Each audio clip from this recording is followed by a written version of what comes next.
Hi everyone. Hope you had a nice little break there. Okay, so for my interesting, important ideas, I thought the main theme was generally the expansion of Christianity to the East, more particular to India and to China, and then secondly, that Timothy the First seemed to be the person behind sending the missionaries and, getting the movement going. It seemed like he just took it upon himself that he wasn't like granted that authority, but maybe I'm wrong about that.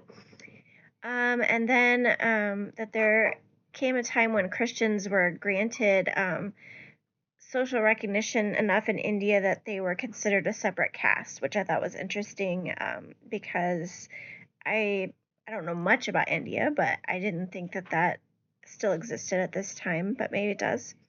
A connection to real life. Again, I talked about India. I had a professor from India, and she made it seem like Christianity wasn't a thing in India. I was just,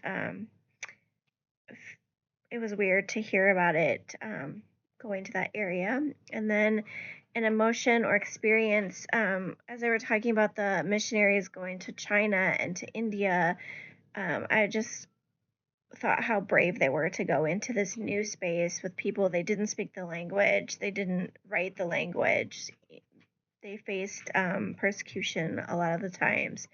And even today, how brave people are to go into other places of the world, into different cultures. A quote from the book that I picked out was on page 243 of Coakley. It's from the inscription of the monument of the Church of the East, and it says, falling into the trap of death and lies, they became embroiled in the 365 forms of sin. And my first reaction was, wow, that number is oddly specific. How did they choose 365? And then my second thought was, surely there's more than 365 ways to sin. There's got to be like unlimited numbers of sin. So I just thought that was kind of funny.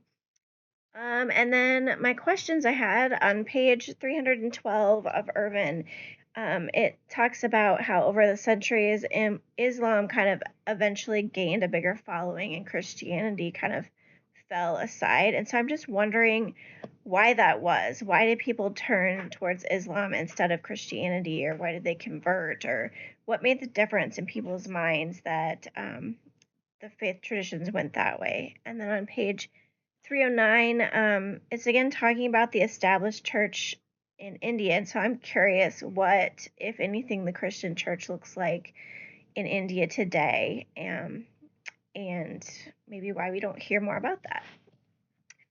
See you again on Monday.